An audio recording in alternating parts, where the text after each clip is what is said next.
picture this. You are sitting in a conference room, or maybe you're just staring at a grid of faces on a video call. Right, a very familiar kind of anxiety-inducing scenario. Exactly.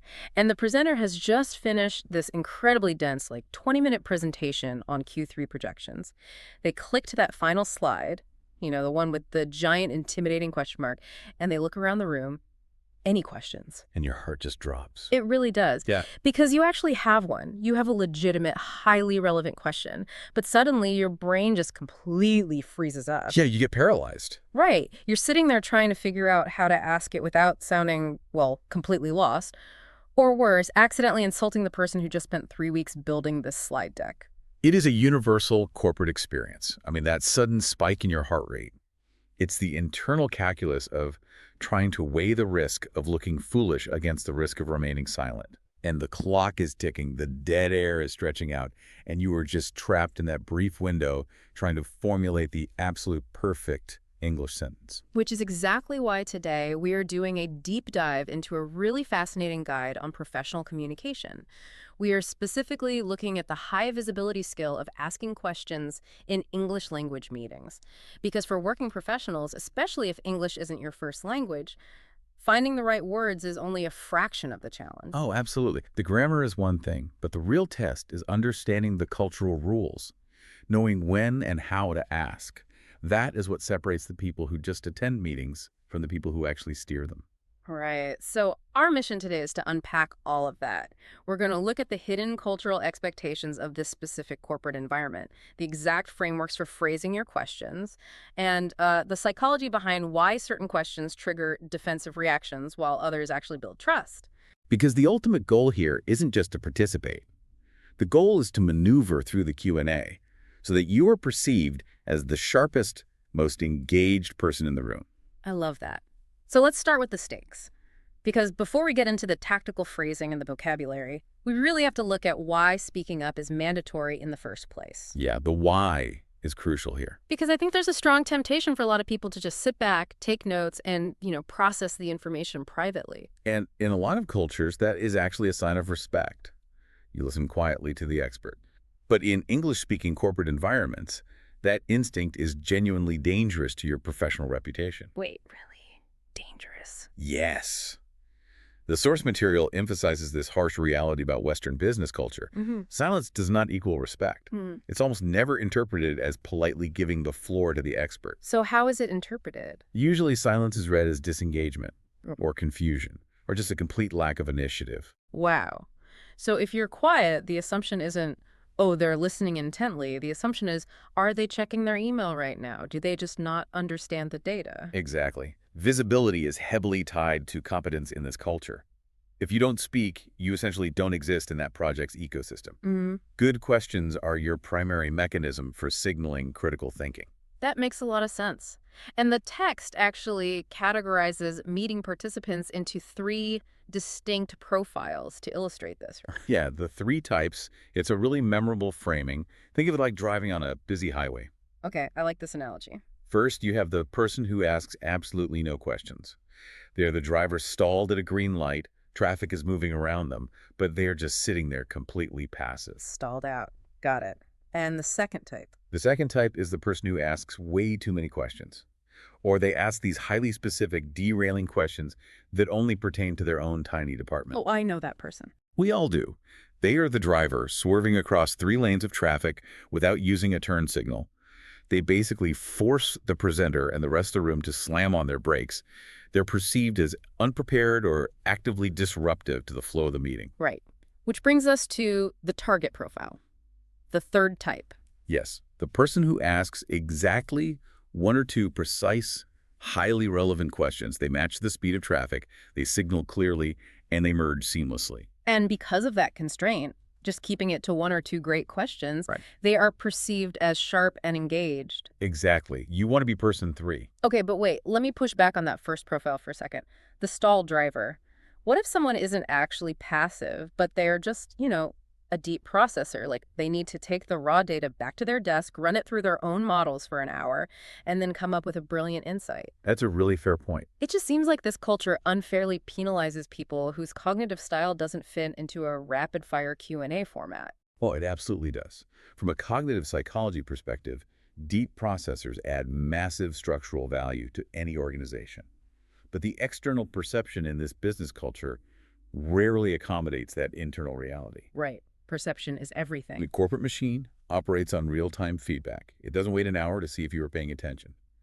So adapting to this environment means utilizing those one or two precise questions in the moment. It bridges the gap between your actual internal competence and your external reputation. You are essentially providing a real-time receipt that you are tracking with the presenter. Exactly. It's a performance of competence.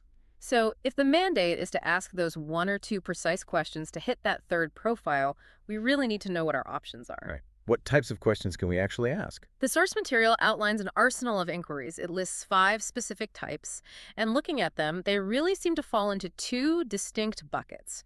Questions that look backward to secure the foundation, and questions that look forward to drive action. Grouping them that way makes the strategy so much clearer. Let's look at the backward-looking bucket first. This includes the clarifying question and the probing question. Okay, break those down for us. So the clarifying question is about establishing a shared reality.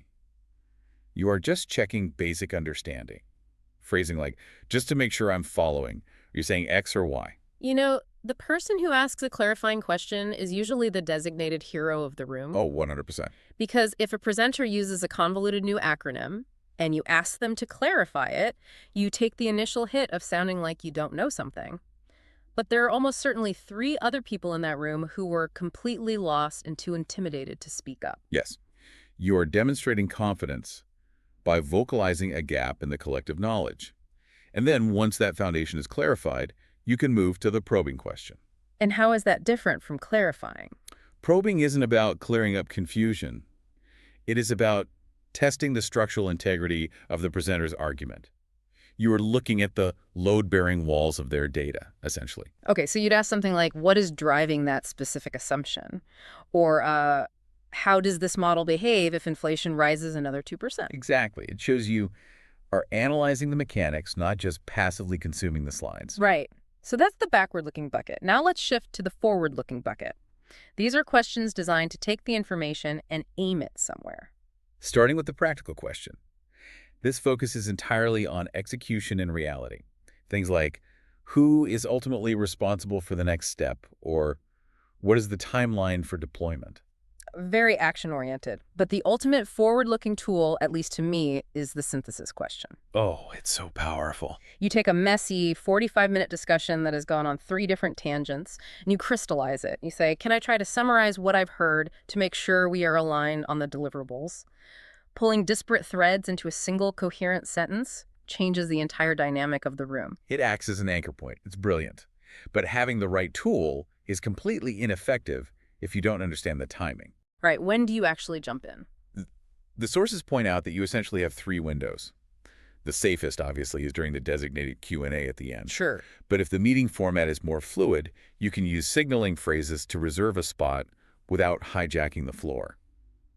You might say, I have a question on this slide when there's a good moment. That's very polite. And the third window? The third is the urgent interruption, which carries the highest risk. Yeah, because you are halting the momentum of the entire room. Exactly. So you only deploy the interruption when the meeting literally cannot proceed without the answer. Like if the presenter is basing their entire financial model on a metric you know is 6 months outdated. You have to step in. Right. And you always pad the interruption with acknowledgement, something like, sorry to jump in, quick clarification before we move to the next slide. Okay, so we've got clarifying, probing, practical, and synthesis. But there's one type of question we haven't categorized yet, and it bridges the gap between looking backward and looking forward. It is also, honestly, the most dangerous maneuver in the source material. The challenge question. Also known as the diplomatic question. This is the most important skill we're going to talk about today. Because how do you point out a flaw or a massive blind spot without triggering the presenter's fight or flight response? The psychology here is so delicate. When someone works on a project for weeks, their professional ego is completely intertwined with the output. A direct challenge feels like a physical threat to their amygdala. Right, they get defensive immediately. So the sources provide a 3-step diplomatic framework designed specifically to bypass those defense mechanisms. Step 1, signal goodwill. Step 2, Introduce your concern gently. Step 3. Ask specifically. The contrast in the text example for this is incredibly instructive. I want to spend some real time on this. Let's do it. Imagine a presenter just laid out a massive sales projection for the year, and they completely neglected to account for the international market. The weak way to handle this, the way that gets you in trouble, is to just ask, why didn't you factor in the international market? Oof, yeah. The word why, in that context, operates as a direct accusation. It really does. It assumes negligence. It immediately puts the presenter on the defensive and challenges their competence in front of leadership. It's a terrible move. Right, so now let's apply the diplomatic framework for the strong version. Step 1, signal goodwill. You say, this all makes sense for the domestic context. You are validating the work they did complete. Exactly. Then step 2, introduce concern gently. You say, I was wondering. By saying, I was wondering, you are taking ownership of the uncertainty. You aren't pointing a finger. And finally, step 3, ask specifically. Did the international market factor into the projections at all, or is that out of scope for this phase? Notice the architecture of that final clause. Or is that out of scope for this phase? You are providing a psychological exit ramp. I love that concept, Yeah. the exit ramp. It's a graceful exit. If they completely forgot the international market, they don't have to admit gross negligence in front of their boss. They can simply grab the lifeline you just offered and say, you know what, we decided to keep that out of scope for phase 1. They save face, you successfully pointed out the blind spot, and the project avoids a disaster. It reframes a potential interrogation into a collaborative peer review. That is the core function of diplomacy in this context. You are severely limiting the assumption of error. Okay, so that's how to do it right. But the text also outlines specific traps to avoid while navigating these interactions, things you shouldn't ask. Yes.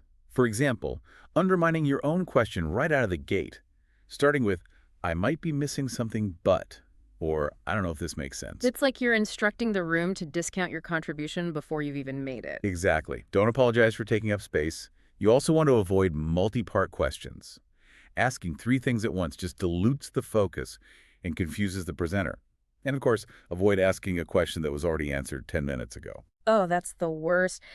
But the trap that resonates the most for me is what the text describes as the comment disguised as a question. Yes, the classic Trojan horse. Someone raises their hand and asks, wouldn't it be more efficient if we just outsource this entirely? They have zero interest in the presenter's actual perspective. None at all. They have an agenda, which is outsourcing, and they are hiding it inside the hollow shell of a fake question. The source material is adamant about how poorly this is received, particularly in American meeting culture. It triggers immediate resentment because it feels manipulative. It really does, because if you believe outsourcing is the right move, you should just state your case directly. Trying to trap the presenter into agreeing with your hidden premise just breeds hostility. Totally. So to demonstrate how all of this, the timing, the archetypes, the diplomatic framework integrates in a real-world setting, the sources offer a detailed sample dialogue. Yes, this is a masterclass in clean, professional meeting questioning. Set the scene for us. The scenario involves a 20-minute budget presentation that has just concluded. A participant named Morgan engages the presenter during the Q&A, and Morgan executes 3 distinct questions in rapid succession without coming across as abrasive or derailing. 3 clean questions. Let's look at the first one. Morgan opens by saying, thanks for that. I have a few questions. First, just to clarify, the 12% reduction in marketing spend, is that compared to last quarter or last year? Okay, so Morgan uses the backward-looking clarifying question to establish the baseline. Notice there is a clear signal of goodwill at the start. Thanks for that. Followed by a highly specific binary question. Right, very easy to answer. And the presenter replies, last year. Boom, done. Then Morgan immediately follows up. Got it. Second question. I was wondering if supply chain costs are expected to stabilize in Q3, or is that still uncertain? Now the shift goes to the probing question. Morgan is testing the load-bearing walls of those budget assumptions. But the phrasing uses the gentle introduction, I was wondering if, and again, provides that crucial exit ramp with, or is that still uncertain? The presenter answers, still uncertain. We've built in a 5% buffer. And then Morgan moves to the forward-looking bucket. Yes, with a practical question. Morgan says, smart. And one more.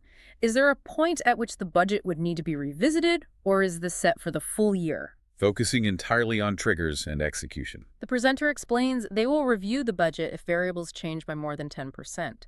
And Morgan closes the interaction by saying, "Perfect, that answers everything I had. Really clear presentation." The mechanics of those questions are rock solid. But what I want to point out is the language Morgan uses after the presenter provides an answer. Ah, yes, the landing gear. Exactly. After the first answer, Morgan says, got it. After the second, Morgan says, smart. And at the end, Morgan says, perfect. That answers everything I had. It's so subtle, but Morgan is actively managing the presenter's ego in real time. Because if you just ask 3 questions in a row and stare blankly after each answer, the presenter feels cornered. It feels like a police deposition. Nobody wants that. Right. But that landing gear saying smart or got it validates their expertise. Right. It maintains the peer-to-peer dynamic. It shows you are actually absorbing their data, not just waiting for your turn to speak again. And the ultimate validation of this technique happens right after the exchange in the text. A colleague leans over to Morgan and says, "That was great. You asked exactly the right things without stepping on anything." Morgan successfully hit the third archetype, matched the speed of traffic, and merged cleanly. So before we wrap up, I want to do a quick vocabulary focus for our B2 and C1 listeners. These are verbs you really need to own in a corporate setting. We've talked about what it means to clarify, checking basic understanding. Right. And to probe, which is digging deeper into the assumptions. We talked about being diplomatic, which is balancing honesty with tact, and synthesis, which is pulling disparate threads together. But there is one more phrase in the text I want to highlight: to push back. Oh, that's a big one. What does it actually mean to push back in a meeting? Because it sounds aggressive, right? It sounds like a fight, but in a professional context, it really isn't. Pushing back is a respectful challenge. It's expressing a differing opinion or pointing out a flaw, but doing it diplomatically. Right. So the international market example from earlier, that strong version we analyzed, that is a perfect example of how to push back.